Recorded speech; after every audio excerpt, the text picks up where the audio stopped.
Well, I guess I'm live. Just trying to put this over here. Okay, cool. So let's just make sure that Streamlabs is going to get along with YouTube. Hey! Alrighty. I'm live and I can see my chat. Cool. So I was tinkering around with this morning, and I figured I would just go live and show you guys my process and what I'm doing here. So right now, we got this guy, fantastic dancer. This is at World of Hip Hop or World of Dance. This guy's amazing. And I figured, why not turn this guy into the Incredible Hulk? Because that would probably be really cool looking. Well, the first step of that has been to run through Coco, and then I have Coco mask set to subject mask, so it's getting the subject only, and then inverting the mask to get everything around the subject, which is neat. You know, if you want a quick, really good, like rotoscope or alpha mask, it's quick, fast, no BS. So currently I am pulling the mask from here, from Coco, and dropping that directly into the first IP adapter that's encoded with 2 pictures of the Hulk. I'm probably going to play with the embed scaling and see what that does. And then I started working on the rest of the image. So right here, this yellow for Coco, I used the little color picker in the browser. You can't see it because it's behind my webcam, but I used a little color picker in the browser to find it. And it is 255255128. So that's going to be masked to red because I plugged the color to mask into here and pulled it directly from the Coco segmenter, not from Coco masks. Because the Coco segmenter gives off like all this raw, see, set Coco segmenter. So it gives off the raw, I guess you could call it a mask. I think it's just segmenting everything with colors. And that'll pull this space right here. So now I'm going to figure out what this blue is. It's 102, 102, 156. So set this blue to this mask, which is ironically actually blue. So 102, 102,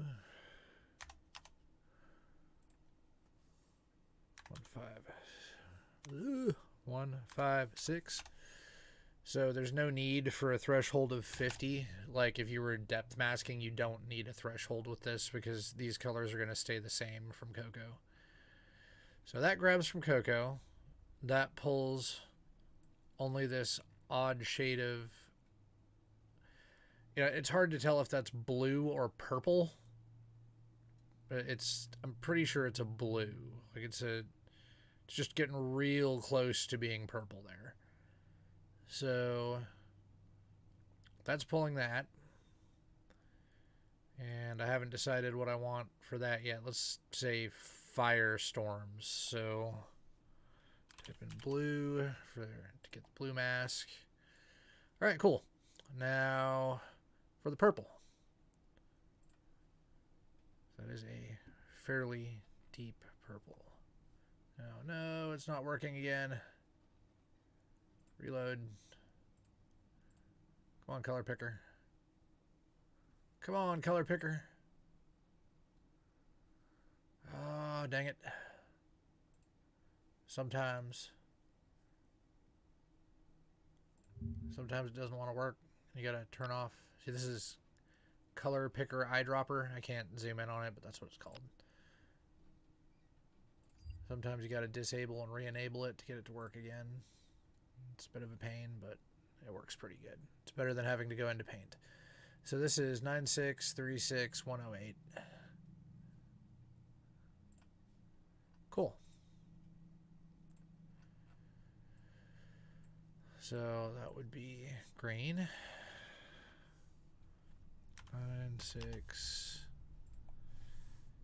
9636108. Again, you don't need the threshold to be anything other than 1. Like, I'm pretty sure you could even set it to 0 and it would be fine. So now we need this purple to be, I guess,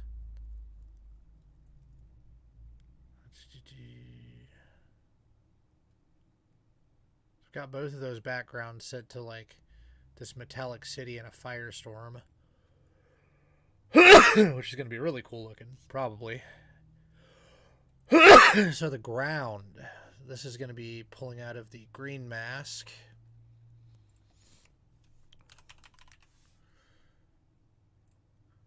What do I want the ground to be?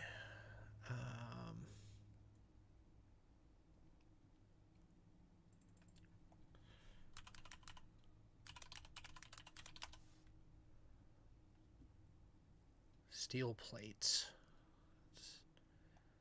That might be interesting. No. Let's go with forest floor.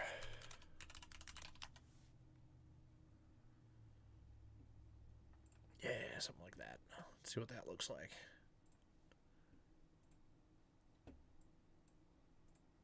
you're wondering what I'm doing here, I'm just copying image, going over to Comfy, and then clicking the load image and hitting Control V.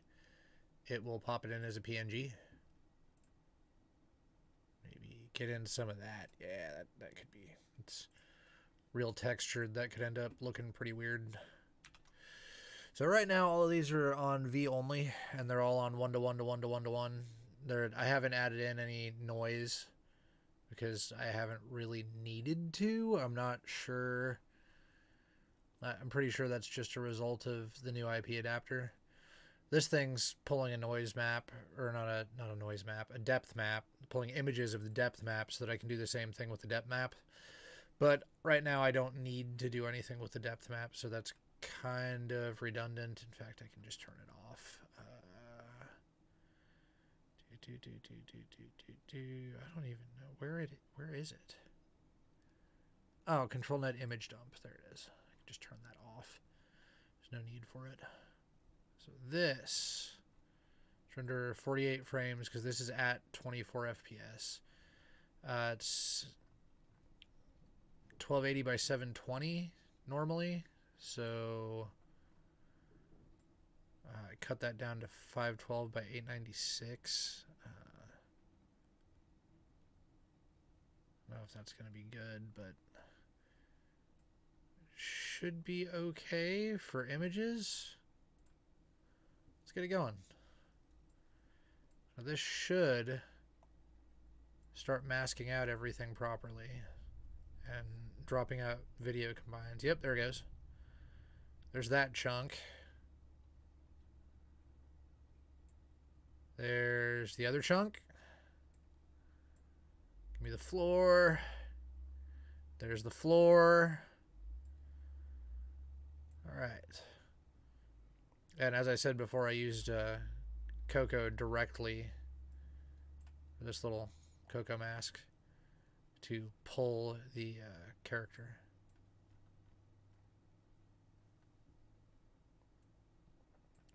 So this should be good because the mask is automatically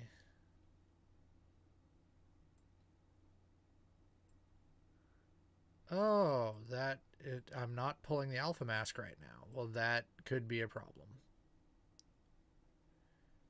That actually needs to be fixed.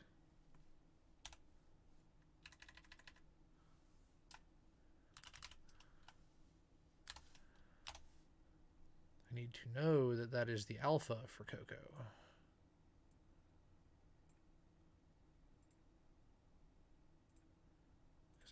other things.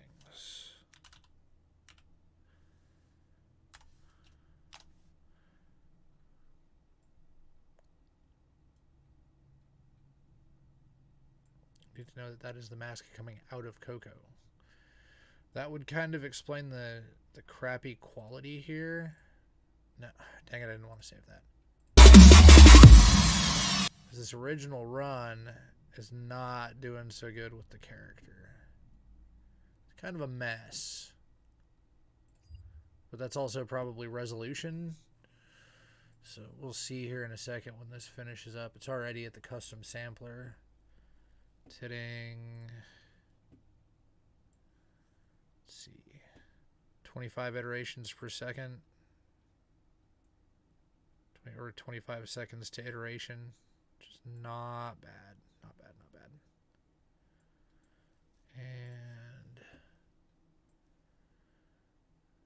And 18.6 gigs of RAM. Yeah, it takes a bit of RAM. It takes a bit of RAM.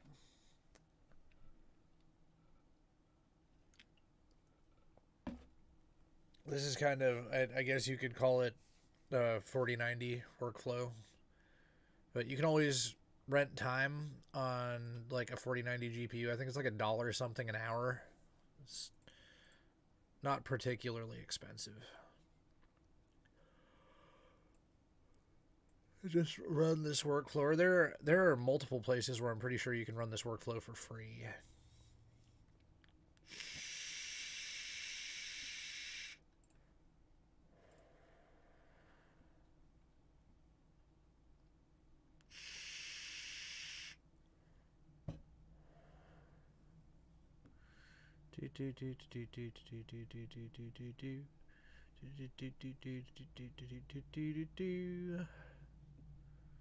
Alrighty.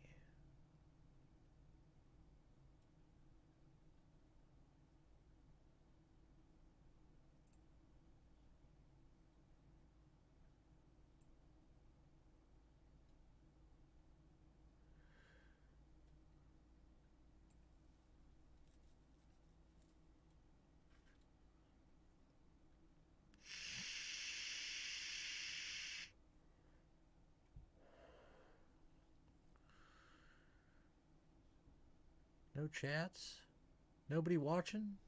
Dang. Well, someday. Someday.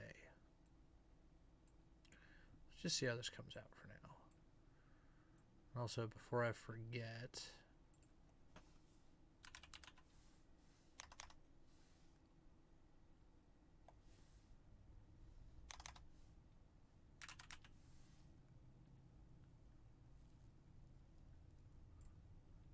that needs to be the alpha mask for Coco.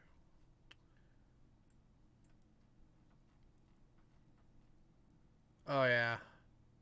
Yeah, that's neat. Why there's fire on the ground, I don't know. I guess I got a couple of the things inverted, but I kind of like it. It's kind of nice. Let's run it again with the actual alpha mask. Because that's pretty cool. The whole purpose of this thing is to sculpt images. Like it's just to be able to sculpt images and sculpt video. Like, I'm sure it works pretty good with images too. But as of right now, I'm really enjoying using it with Animate Diff. Just letting it run. I'm probably also using 18.8 gigs because I'm streaming and running through NVIDIA Broadcast at the same time. Ugh. NVIDIA Broadcast is pretty heavy. Usually when I'm just doing this by itself, it's like 13, 14 gigs, 15 gigs. Like, it's not too terrible. If you cut down the resolution, you could run it on a 12 gig card. You could definitely run it on a 12 gig card. But if you were going to cut down the resolution, I would definitely recommend having videos that are more close up, because the smaller the resolution, the harder it is for the for Animate Diff to pick up on what you're trying to do.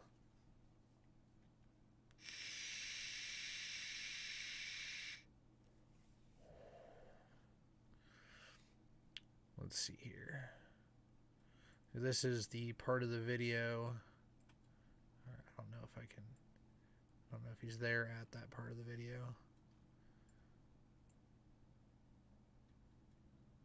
That's the end of it. I'm skipping 3,264 frames to get to where there was a break in the video. Then I'm going to render out, I think, 768.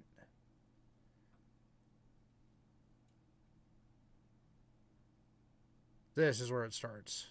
And that is going to look really cool. At least I think so. I don't know. There's only one way to find out. With the proper alpha mask, so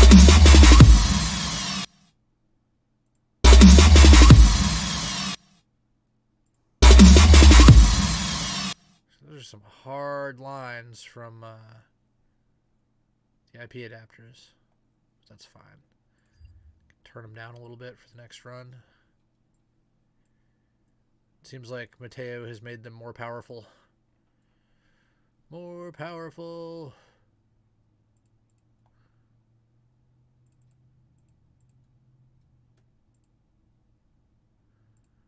Let's hit them with 80. Turn them down by 20%. Oh, no, that's clip vision. Not clip vision, that's the encoder. Hit them with 80.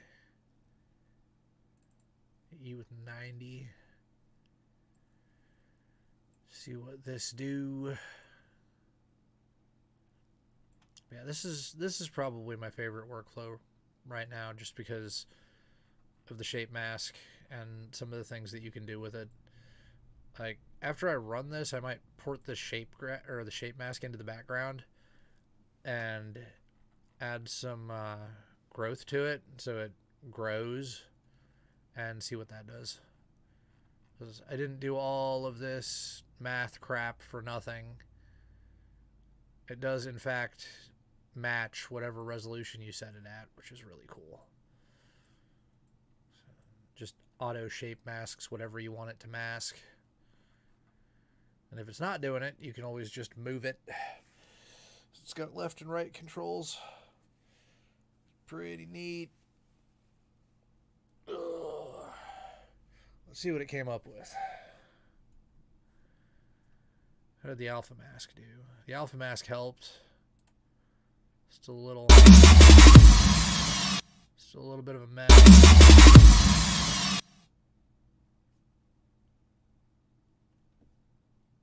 But then again, that's a resolution thing. Still looks good. Looks really good.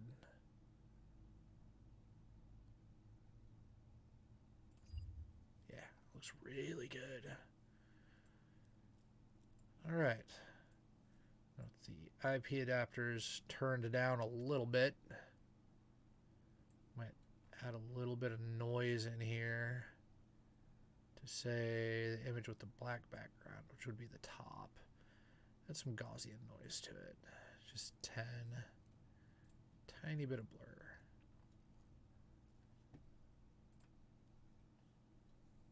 Let's see what that does. I love how it works this out. You can just segment the ground in both areas in the background, and then just paints you a picture. Looks fine. Everything's on fire, but it's fine. It's totally fine. It's all right that everything's on fire. This thing is like staying put. I don't know what exactly that is, but it's really stationary for some reason. So like, is it the logo? It is the logo. It's the World of Dance thing. That's neat. So if you were to like watermark over the top of a video like that, you can get super stability in certain parts of it.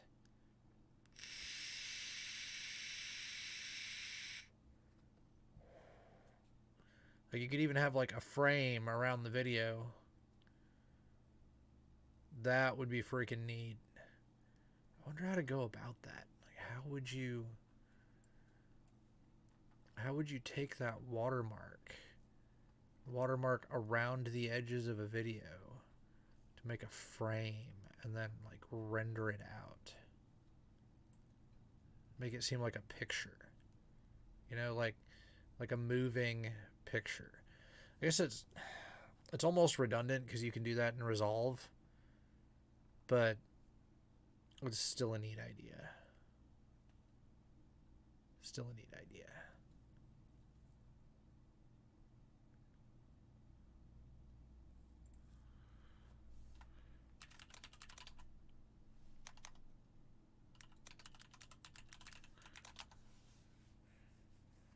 No one watching? I can't tell. I can't see.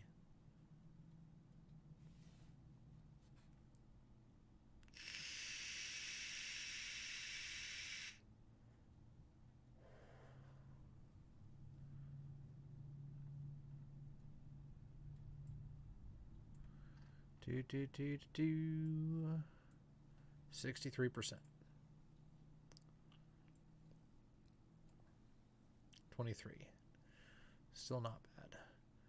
It's only rendering 2 seconds of video at a time, which is I guess I could turn the CFG down a bit. Turn it down to 1, see what it does. It doesn't have much of a prompt anyway. I think, yeah, Metallic City was the only prompt I gave it. Seems to be doing really well. Probably look great when it's upscaled. But as of right now, it's kind of mush. The proper alpha mask seems to have helped it.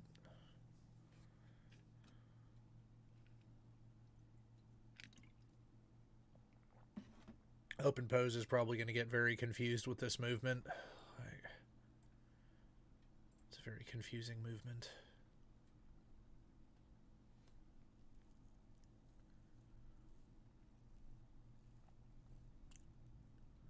And decode.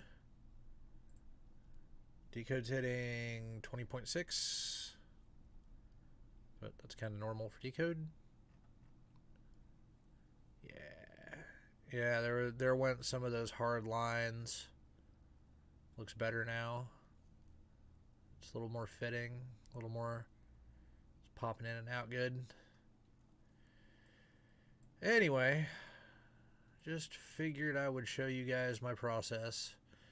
I don't think you guys want to sit here for like a long render, which is about what I'm about ready to run. I'm about ready to run about as many frames as I can throw at it. So, yeah. I hope this was somehow educational. You guys might have like learned something from it. The workflow's in my previous video. You're free to download it anytime and work with it. It's also on Banadoko. It is pretty cool. You can do some pretty neat stuff with it. I'll see you guys in